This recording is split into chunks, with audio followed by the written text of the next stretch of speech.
반갑습니다. 오늘은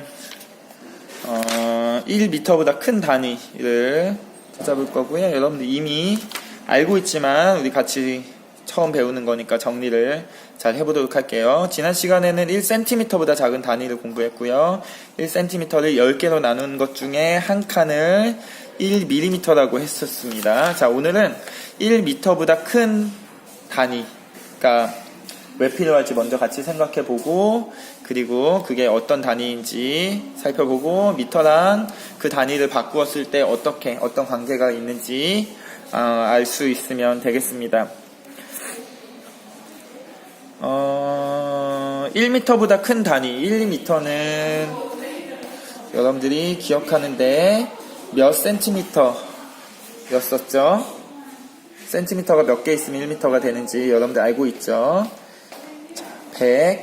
100cm가 있으면 1m가 됩니다. 이 얘기는 뭐냐면 아까 선생님이 쟀었던 이 색연필이 약 10cm 정도 됐었는데, 자, 요게 10개 정도 길이가 있다는 거죠.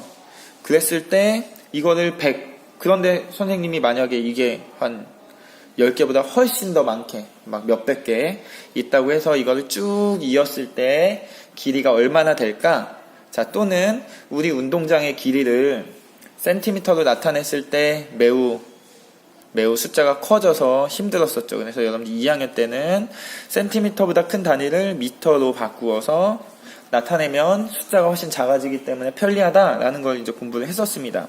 자, 그런데 그거보다 더 큰 단위가 필요하게 돼요. 왜냐면 보니까 동굴의 길이는 9,000m, 무려 1m짜리가 9,000개가 있어야 되고요. 어떤 산의 높이는 1200m입니다. 우리가 알고 있는 백두산도 2700m를 훨씬 넘고요. 세계에서 가장 넓은 에베레스트 산도 4000m를 넘어가요. 자, 그랬을 때 얘네들 길이, 우리 집에서 부산까지 가는데 몇 미터 정도 될까? 숫자가 너무 커집니다. 그럴 때 좀 더 줄여서 나타낼 수 있는 미터보다 큰 단위가 필요하겠죠. 그래서 그런 단위를 우리는 1km라고 할 겁니다. 다시 써보면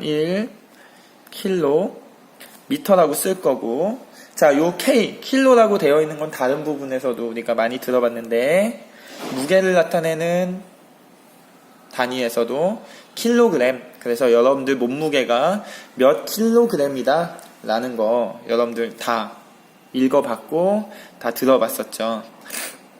그래서 킬로라는 말이 붙었을 때 미터보다 훨씬 큰 단위가 되더라.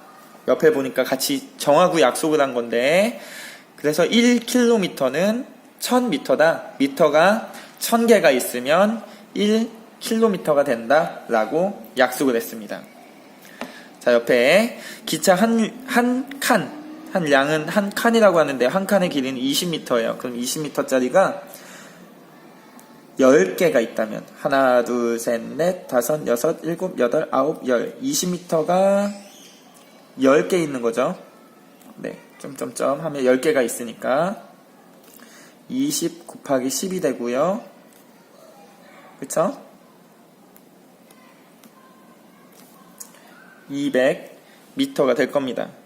그쵸?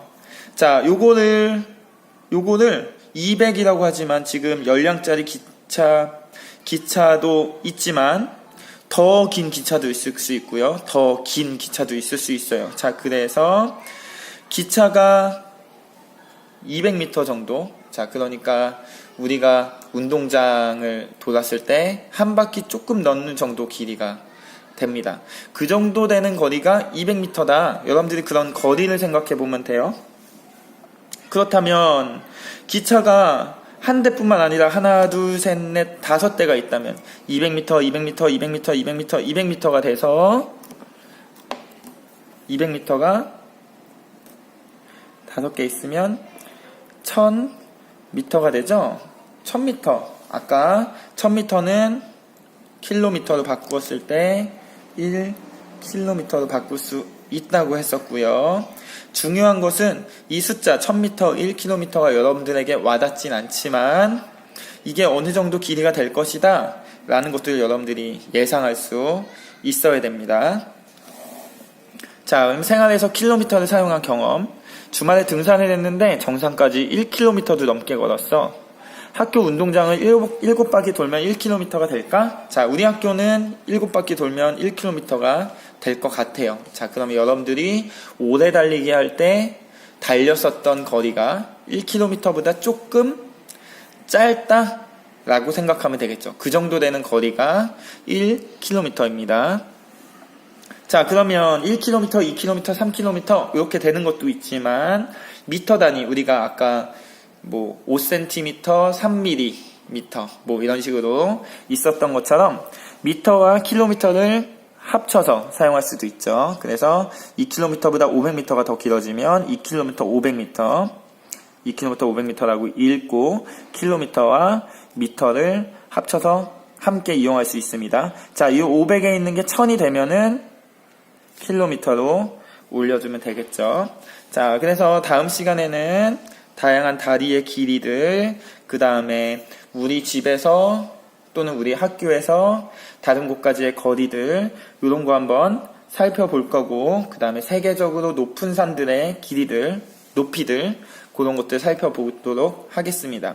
자, 오늘 공부한 내용 별게 없어요. 킬로미터라는 큰 단위는 미터가 너무 많아졌을 때 필요하고요. 그런 킬로미터는 1km는 미터가 1000개 있었을 때 1000m가 됐을 때 1km가 된다라는 사실만 기억하면 될 것 같고요. 여기에서 여러분들이 조금만 더 생각해 볼 것은 그러면 1km가 어느 정도 될까? 5km가 어느 정도 될까?